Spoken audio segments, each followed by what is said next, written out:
छोटा सा हवाई जहाज अमेरिका जा रहा था। एक यात्री ने पूछा, हमारा रास्ता क्यों बदला गया? एयर होस्टेस ने बताया, मौसम खराब था, इसलिए पायलट ने अमेजन के घने जंगलों के ऊपर से जाने का फैसला किया।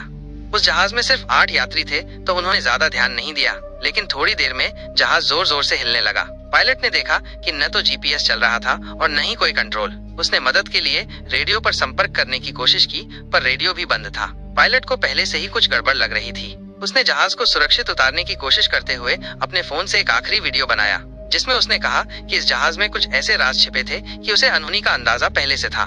जहाज नीचे जंगल की तरफ गिरने लगा। पायलट ने पहाड़ों से बचाते हुए जहाज को पेड़ों की मदद से धीमा करने की कोशिश की, ताकि टक्कर का असर कम हो। कई किलोमीटर तक घिसटने के बाद आखिरकार जहाज रुक गया। जहाज में बैठे सभी 8 यात्री सुरक्षित थे, लेकिन एयर होस्टेस, जिसने सीट बेल्ट नहीं पहनी थी, टक्कर के वक्त मारी गई। सभी यात्री डरे हुए थे और आपस में बात करने लगे कि अब क्या करना चाहिए। उन्होंने देखा कि एयर होस्टेस के अलावा किसी को ज्यादा चोट नहीं लगी थी।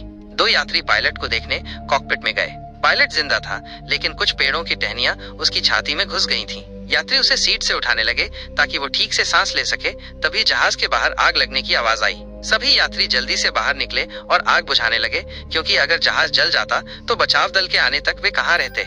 जब सब शांत हुआ तो सभी 8 यात्री इकट्ठे हुए। वे समझ गए कि पायलट के रास्ता बदलने के बाद वे अमेजन के घने जंगलों में कहीं भी हो सकते थे। किसी के फोन में सिग्नल नहीं था, मतलब वे बिना सैटेलाइट फोन के बाहर संपर्क नहीं कर सकते थे और न ही मदद बुला सकते थे। जंगल सैकड़ों मील तक फैला था, तो पैदल निकलना नामुमकिन था। उनके बारे में बाहर किसी को पता भी नहीं था कि वे जंगल में हैं, तो कोई उन्हें बचाने कैसे आएगा। उन 8 यात्रियों में से एक जैक नाम के आदमी ने सबको अपना अपना परिचय देने को कहा, ताकि वे एक दूसरे को जानकर मिलकर फैसले ले सकें। जैक ने बताया कि वो एक बीमा कंपनी में जासूस का काम करता है, ताकि लोग बीमा में धोखा न कर सकें, और वो एक केस पूरा करके अमेरिका लौट रहा था। दूसरे यात्री केविन ने बताया कि वो पहले डॉक्टर था, पर अब मेडिकल उपकरण बेचता है और अपनी नई कंपनी की डील के बाद लौट रहा था। डॉक्टर केविन ने घायल पायलट को देखकर बताया कि उसके गले की आवाज की नली में चोट आई है, जिससे वो बोल नहीं पा रहा और पायलट ही उन्हें वहां से निकाल सकता है, इसलिए उसे बचाना होगा। तीसरी यात्री क्रिस्टी नाम की लड़की ने बताया कि वो अक्सर दूसरे देशों में घूमने जाती रहती है और सोशल मीडिया पर वीडियो डालती है। इस बार भी वह घूमने ही आई थी, पर अपने अतीत के बारे में उसने कुछ नहीं बताया। चौथा यात्री कार्लोस नाम का एक पहलवान था, जो मेक्सिको से था और एक फाइटिंग प्रतियोगिता के लिए अमेरिका जा रहा था। इसके बाद एक युवा जोड़ा डीन और एमी थे, जो अपनी नई शादी के बाद हनीमून पर निकले थे। आखिर में एक अधेड़ उम्र का जोड़ा डेविड और लीजा थे, जो अमेरिका के एक छोटे से कस्बे में होटल चलाते थे और डेविड की किसी सर्जरी के लिए बाहर गए थे। 8 यात्रियों ने एक दूसरे के बारे में थोड़ा बहुत जान लिया था। उनका 9वां साथी घायल पायलट था, जो कुछ भी बोलने की हालत में नहीं था। जैक ने कहा कि सबसे पहले जहाज का सारा खाना पानी इकट्ठा करके देख लें कि वे कितने दिन जिंदा रह पाएंगे। पता चला कि खाना पानी सिर्फ 3 दिन चलेगा। जैक ने यह भी कहा कि जंगल में बारिश या तूफान आने पर उन्हें जहाज में ही रहना पड़ सकता है, इसलिए मरी हुई एयर होस्टेस को बाहर निकालकर थोड़ी दूर छोड़ देना चाहिए। शुरू के छोटे मोटे काम पूरे करने के बाद उन्हें वहां से निकलने के बारे में सोचना था। जैक और बाकियों ने घायल पायलट से पूछने की कोशिश की कि क्या जहाज में कोई सैटेलाइट फोन था और जहाज अपना मुख्य रास्ता छोड़कर इस जंगल तक कैसे आया और बिना किसी खराब मौसम के यहाँ क्रैश कैसे हो गया। पायलट कुछ बताने की कोशिश कर रहा था, मानो उसे कोई राज पता हो, लेकिन यात्री उसे शक की निगाह से न देखें। इसी बीच कार्लोस को जहाज के मलबे से एक जीपीएस डिवाइस मिल गया। उसने कहा कि अगर इस डिवाइस को पास वाले पहाड़ की चोटी पर ले जाकर चालू कर दिया तो उनका काम बन जाएगा, उसका सिग्नल जाने लगेगा। लेकिन वो बोल नहीं पा रहा था, इसलिए डिवाइस के खराब हिस्सों के बारे में कुछ नहीं बता पाया। जैक ने कहा कि केविन डॉक्टर है तो वो पायलट का इलाज करे, लेकिन केविन ने मना कर दिया, क्योंकि पायलट को बचाने के लिए उसकी सर्जरी करनी पड़ेगी और जंगल में उसके पास न तो सर्जरी का सामान था और न ही दवाइयाँ। इससे तो पायलट और जल्दी मर जाएगा। सबको पायलट की हालत सुधरने का इंतजार करना था। लीजा ने सबके लिए जहाज से थोड़ा थोड़ा खाना बांट दिया। खाना खाने के बाद वे एक नई उम्मीद से निकलने का सोचने लगे। क्रिस्टी ने पास के एक पहाड़ को देखकर कहा कि शायद वहां ऊंचाई पर जाकर उनके फोन में सिग्नल आ जाए, तो उन्हें वहां जाकर कोशिश करनी चाहिए। चूंकि शाम हो चुकी थी, तो उन्होंने अगली सुबह पहाड़ चढ़ने का सोचा। तभी पायलट की हालत और बिगड़ने लगी। केविन, जो डॉक्टर होने के बावजूद कुछ नहीं कर रहा था, अब बोला कि पायलट वैसे भी मर जाएगा, तो वो अब खतरा उठाकर ऐसे ही हालात में उसकी सर्जरी करने की कोशिश करेगा। बाकी उनकी किस्मत कि पायलट बच पाता है या नहीं। केविन के कहने पर सभी लोग जहाज से ऐसा सामान इकट्ठा करने लगे जो सर्जरी में काम आ सके। अब एक सब्जी काटने वाले चाकू और अल्कोहल जैसे जुगाड़ लगाकर डॉक्टर केविन ने बिना बेहोशी की दवा की सर्जरी शुरू की, जिसमें पायलट को बहुत दर्द हो रहा था। किस्मत से ये सर्जरी उम्मीद से कहीं ज्यादा अच्छी हुई। डॉक्टर केविन ने बताया कि आज रात आराम करने के बाद पायलट की हालत सुधरने लगेगी। लेकिन किसी को अंदाजा नहीं था कि उनके साथ आगे क्या होने वाला है। रात को जब सब बाहर ही सो रहे थे, अचानक एक आदमी जिसने अपना चेहरा ढका हुआ था, घायल पायलट का मुंह दबाकर उसे जान से मार देता है। सुबह उठने पर सभी मरे हुए पायलट को देखकर बहुत हैरान थे, क्योंकि कल शाम की सर्जरी के बाद उसकी हालत सुधर चुकी थी और वो तो उन्हें कोई बड़ा राज बताने वाला था। डॉक्टर केविन के अनुसार भी उसके घाव में इन्फेक्शन नहीं हुआ था, तो फिर पायलट मरा कैसे? बाकी सदस्य ये भी बात करने लगे कि उन्हें कल रात किसी न किसी को जाकर पायलट की देखभाल करनी चाहिए थी। खैर, अब वे कुछ नहीं कर सकते थे और हो सकता है कि पायलट अपने घावों से ही मर गया हो। सो वे पायलट के शरीर को भी उसी फ्लाइट अटेंडेंट के शरीर के पास थोड़ी ही दूरी पर एक पेड़ के नीचे रख देते हैं, ताकि जब भी कोई उन्हें बचाने आए तो उन दोनों के शरीर उनके घर वालों को दे सकें। इसलिए वे दोनों शरीरों को दफनाते भी नहीं हैं। किसी ने ध्यान नहीं दिया कि पायलट की जेब से उसका फोन नीचे गिर गया और डीन ने चुपचाप उठा लिया। उसकी पत्नी एमी ने उससे इस बारे में पूछा भी, मगर डीन ने उसे किसी को भी बताने से मना कर दिया, क्योंकि वो अभी किसी पर भरोसा नहीं करता था। डीन इसके बाद अकेले में पायलट के शरीर के पास गया और उसका अंगूठा काट लिया, ताकि वो उसके फिंगरप्रिंट से फोन को अनलॉक कर सके। वहीं जब अधेड़ उम्र का जोड़ा साथ था, तो लीजा ने अपने पति डेविड से कहा कि उसे नहीं लगता कि पायलट अपने आप मरा है। वो बहुत पहले एक अस्पताल में नर्स रह चुकी थी और उसने एक बार अपने एक मरीज को ऐसे ही दम घुटने पर मरते देखा था। लीजा के अनुसार पायलट का चेहरा बिल्कुल उस अस्पताल वाले मरीज की तरह काला पड़ गया था, यानी किसी ने जानबूझकर उसका दम घोटा होगा। वो सबके सामने इसलिए नहीं बोली क्योंकि जाहिर है कि उन्हीं 8 में से किसी एक ने पायलट को मारा है। उसका पति डेविड हैरानी में कहता है कि यात्रियों में से कोई भला पायलट को क्यों मारेगा, लेकिन लीजा के अनुसार ये तो उन्हें ही पता करना है और अब से उन्हें सावधान रहना होगा कि वे एक दूसरे के अलावा और किसी पर भरोसा न करें। इसी बीच लीजा को लगा कि कोई उनकी बातें सुन रहा है, तो उसने तभी ये बात बीच में ही बंद कर दी।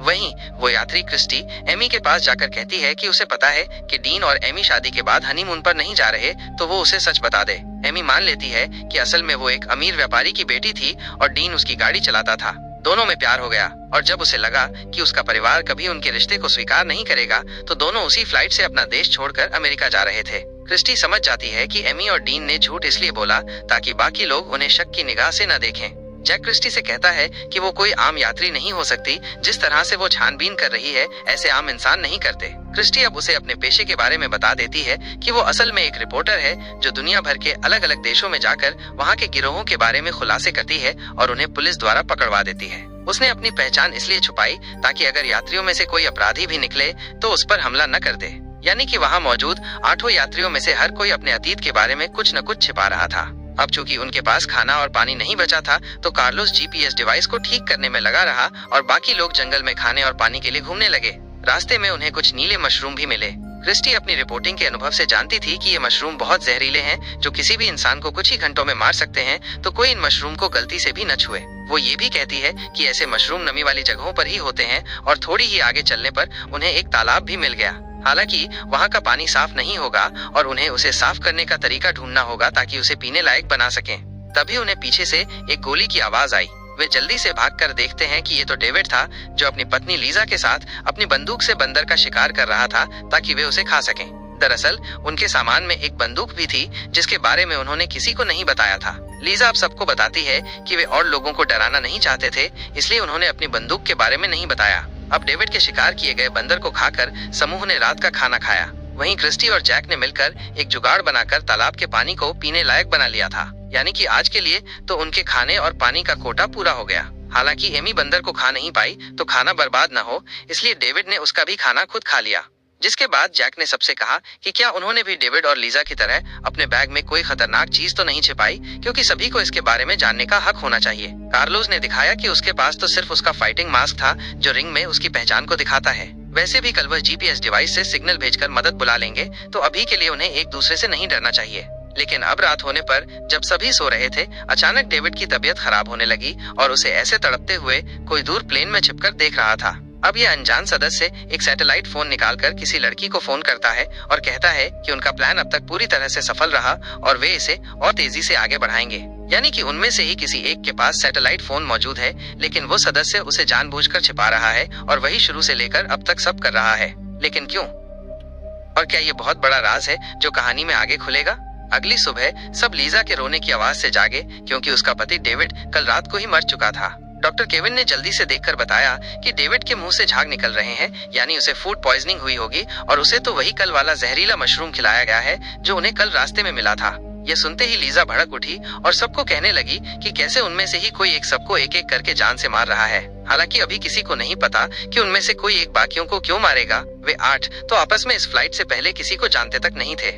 लीजा ये भी बताती है कि कैप्टन पायलट को भी किसी ने जानबूझकर मारा था और वो तब उसका चेहरा देखकर ही समझ गई थी, लेकिन तब वो इसलिए चुप रही ताकि बाकी लोग एक दूसरे से न लड़ने लगे। लीजा को यहाँ ये भी याद आया कि उसने ये सब अपने पति डेविड को बताया था और तभी उसे पीछे किसी की आहट महसूस हुई थी जिसने उनकी सारी बातें सुन ली थी। इसीलिए अब उस हत्यारे ने उसके पति डेविड को भी मार दिया।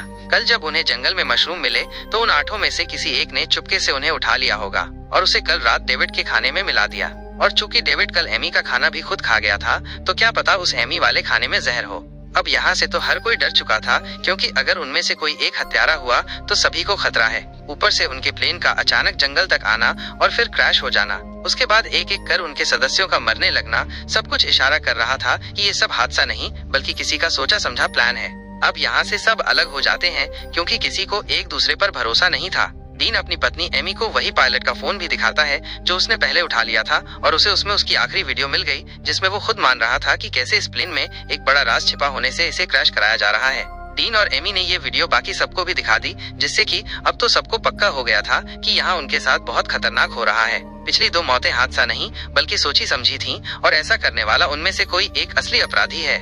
अब कार्लोस कहता है कि उसने आखिरकार जीपीएस डिवाइस को ठीक कर लिया है और उन्हें अब उसे बस पहाड़ की चोटी पर सेटअप करने जाना होगा।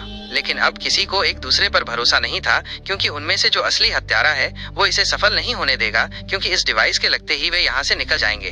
तो वे आपस में बात करने लगते हैं कि किस किस सदस्य को ऊपर पहाड़ पर जाना चाहिए और किसे यहाँ नीचे अपने कैंप की सुरक्षा में रहना होगा, क्योंकि वे सभी तो ऊपर नहीं चढ़ पाएंगे। जैक कहता है कि ठीक है, वो खुद नीचे रहकर यहाँ कैंप को देखेगा और अब कार्लोस के साथ डॉक्टर केविन और क्रिस्टी ही ऊपर पहाड़ पर चढ़कर उस जीपीएस डिवाइस को लगाने जाएंगे। तीनों अब डिवाइस के साथ ऊपर जाने लगे।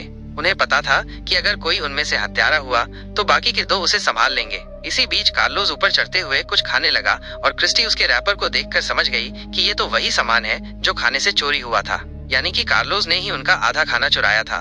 तो कहीं ऐसा तो नहीं कि वही असली हत्यारा हो। क्रिस्टी अब कार्लोस पर नजर रखने लगती है कि वो कोई गड़बड़ न करे। ऊपर से जीपीएस डिवाइस भी कार्लोस के ही पास था, तो कहीं वो उसे तोड़ न दे, इसलिए उसने डिवाइस भी उससे ले लिया और तीनों अब एक साथ पहाड़ों को चढ़ते हुए आखिरकार आधा दिन बीतने पर ऊपर पहुंच ही गए। लेकिन जब वे पहाड़ की चोटी पर जा ही रहे थे कि क्रिस्टी का पैर फिसलने से वो किनारे पर लटक गई। ऊपर से वो डिवाइस भी बिल्कुल किनारे पर था। यहाँ से तीनों को पता था कि अगर वो डिवाइस नीचे गिर गया तो उनका यहाँ से निकलने का इकलौता रास्ता भी बंद हो जाएगा। तो खुद की जान को दांव पर लगाकर क्रिस्टी पहले डिवाइस को उठाती है। वहीं ऊपर से कार्लोस और डॉक्टर केविन ने अपनी पूरी जान लगाकर दोनों को आखिरकार ऊपर खींच ही लिया। इस घटना के बाद तीनों को एक दूसरे पर भरोसा हो चुका था, क्योंकि अगर उनमें से कोई एक भी हत्यारा होता तो वो बाकी दोनों को आसानी से नीचे फेंककर जान से मार सकता था। लेकिन उन्होंने एक दूसरे का साथ दिया और कार्लोस अब आखिरकार उस जीपीएस डिवाइस को सेट करने लगता है। वहीं डॉक्टर केविन ने अपने सेल फोन में भी देखा, लेकिन उसमें अभी भी कोई सिग्नल नहीं आता, यानी कि उन्हें बस जीपीएस के ही सिग्नलों पर निर्भर रहना होगा।